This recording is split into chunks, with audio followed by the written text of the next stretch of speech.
I want you to ponder these questions. What are you becoming? What are you becoming? What are you becoming? See, the big question is not what am I getting paid here. The big question is what am I becoming here?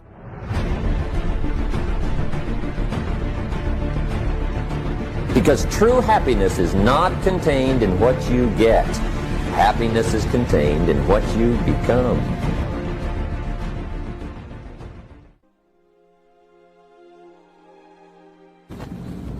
Here's the big challenge of life. You can have more than you've got because you can become more than you are. That's the challenge. And of course the other side of the coin reads, unless you change how you are, you'll always have what you got. I have found in my experience that income does not far exceed personal development. Now sometimes income takes a lucky jump. But sure enough, unless you grow out where it is, it'll usually come back where you are. Life has strange ways. If somebody hands you $1 million, best you become a millionaire quickly, so you get to keep the money. Otherwise, sure enough, it'll disappear. Somebody once said, if you took all the money in the world, divided it up equally among everybody, it would soon all be back in the same pockets. Incredible. Success is something you attract, not something you pursue. Success is looking for a good place to stay. So instead of going after it, you work on yourself. Personal development. See, the major question to ask on the job is not what are you getting. The major question to ask on the job is what are you becoming? See, the big question is not what am I getting paid here. The big question is what am I becoming here? Because true happiness is not contained in what you get. Happiness is contained in what you become. So that's our major subject for tonight, personal development. Of all the assignments Mr. Schoaf gave me at age 25, this was probably the most difficult. In fact, I'm still working on this one. I think it's an unending challenge to see what you can become. The next subject is called Basic Laws. And it's good to study the basics. And I call these basics primarily because they come from the Bible. Now, I'm not a theologian or a minister, and that'll be apparent. But Mr. Schoaf taught me that the Bible was a good textbook for ideas and stories and success equations, how to live the better life. I found out that was true. He also taught me that the Bible is as practical as it is spiritual, and I found out that's true. If you look at your bank account and your income and you're not happy, there are several places in the Bible to check to see what the heck's wrong so you can make the changes. And we're going to cover some of those tonight, called basics. Okay, the next subject is my favorite, setting goals. Mr. Schoaf taught me how to set goals. What a favor that was. One morning at breakfast, shortly after I met him, he said, Jim, let me see your current list of goals and let's go over them and talk about them. He said, maybe that's the best way I can help you get a better direction started. And I said, I don't have a list. He said, well, is it out in the car or home somewhere? I said, no, sir. I don't have a list anywhere. He said, well, young man, that's where we got to start.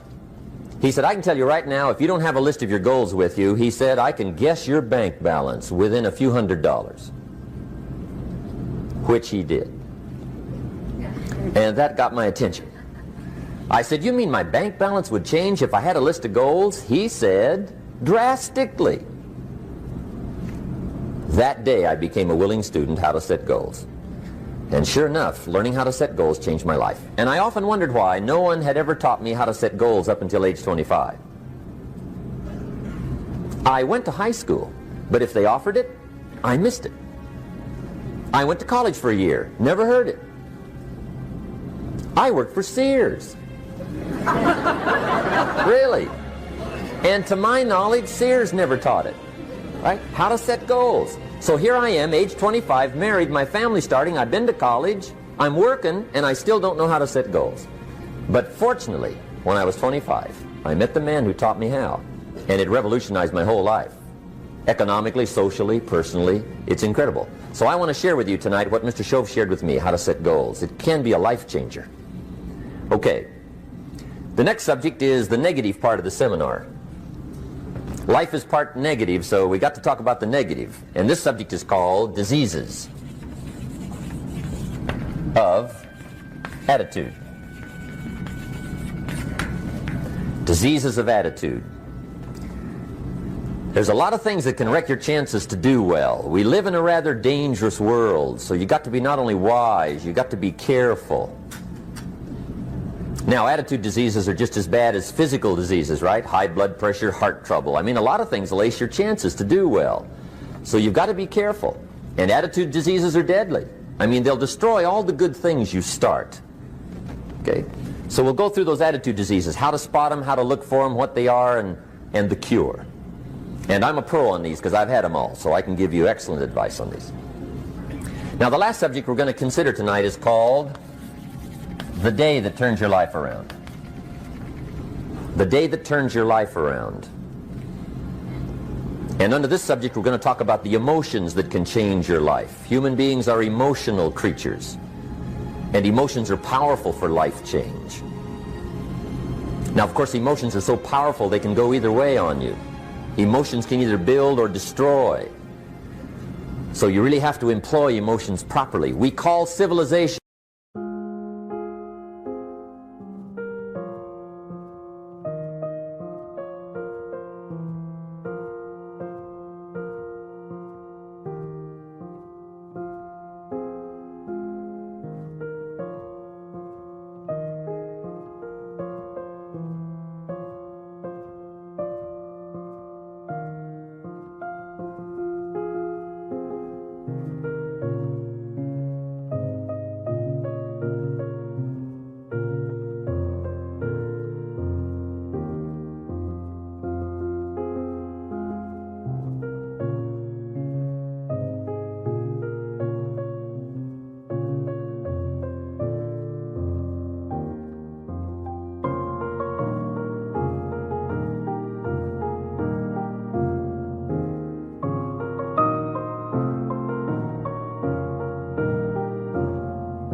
The intelligent management of human emotions. If you can intelligently apply your emotions in the right direction, no telling what can happen. Could turn your life around one day would be sufficient. So we'll talk about those. The major key to your better future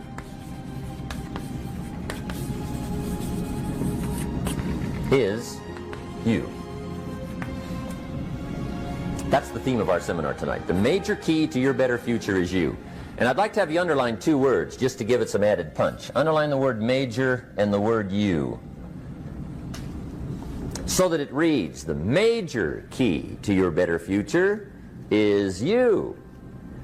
Now, my first suggestion is transfer this to a card or something where you can put it up, where you can see it every day. Preferably put it up where you can see it at the beginning of the day, before you go off to put the day together. This is a good phrase just to glance at, to keep in mind as you're putting the day together. It's called the silent seminar. If you'll just let this talk to you during the day, I found it to be tremendously helpful. The major key to your better future is you. For a big share of my life now, I didn't have this one quite figured out. Among a lot of things I didn't have quite figured out. Many things used to puzzle me back in those early days. I used to wonder why two people could work for the same company, one make twice as much money. Now see, that used to puzzle me. And maybe they were the same age, graduated from the same school, live in the same community, work for the same company, with the same products and the same services. They've got the same traffic, the same problems, and one makes $1,000 a month, the other one makes $2,000 a month. Now that was my puzzling question. Why would this long list be the same and the money twice as much? I asked, what's the difference between $1,000 a month and $2,000 a month? And I don't mean $1,000 a month, right? I could figure that out. But what makes the difference? Why would one person do twice as well, 3 times as well? Speaking economically. Now, I know there's more than one way to do well. I understand that. But in this little narrow area called compensation, what's the difference? Well, back then, with my faulty thinking, I'm trying to reason it out. I thought, well, maybe time makes some of the difference, right? Some people do better because they have more time. I used to say, Harold ought to be able to do well. He's got a lot of time. If I had all of Harold's time, I could do well.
Now that's got to be dumb, right? Number one, you can't get somebody else's time. A guy says to me one time, he says, you know, if I had some extra time, I could make some extra money. I said, then forget it. There isn't any extra time. Hey, when the clock strikes 12 midnight, that about wraps it up, right? I mean, you can look around the gongs there for a little more, but it's over. You say to the guy, what are you doing? He says, I'm looking for extra time. See, they'll come and take you away, right? There isn't any more time. Now, if you can't get more time, which you can't, what could you get more of that would make a difference in economic results? And here's the key word. Make it a part of your notes. We're going to consider it tonight. The word is value. And I have a little phrase for your notes. Value makes the difference in results. Value makes the difference. You can't get more time, but you can create more value. Now here's the first lesson of economics. Everybody should learn it from the time they're old enough to understand what a dollar means. How to earn one, how to get one, how to keep one, what to do with it. First lesson of economics. We primarily get paid for value. That's lesson one. Bringing value to the marketplace, that's how you get paid. You don't get paid for the time. I know it takes time to bring value to the marketplace, but you get paid for the value, not the time. Now, since that's true, here's one of the key questions of the evening. Is it possible to become twice as valuable at the marketplace and make twice as much money in the same time? Could you become 3 times as valuable?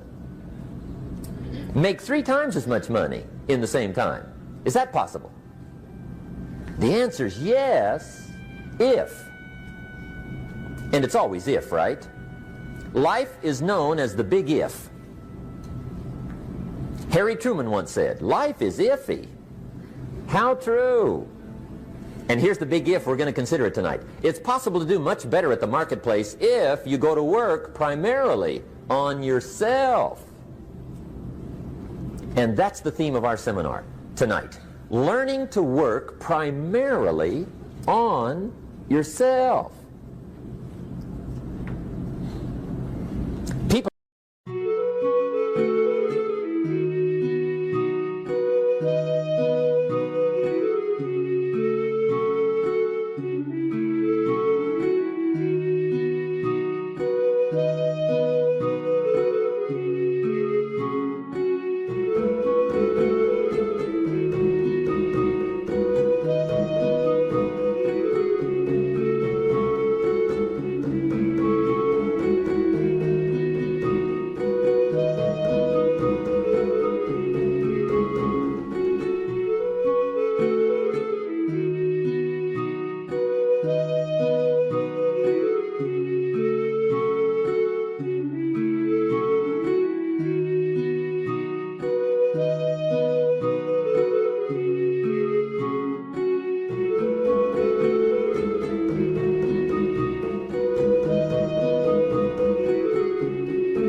have asked me for the last 24 years, how do you develop an above average income? And the answer is, become an above average person. Develop an above average handshake. Some people want to be successful, they don't even work on their handshake. As easy as that would be to start on. They let it slide, they don't understand. Develop an above average smile. Develop an above average excitement. Develop an above average interest in other people.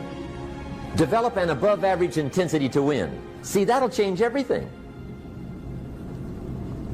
Probably one of the most frustrating experiences in life is looking for an above average job with above average pay without becoming an above average person. It's called frustration.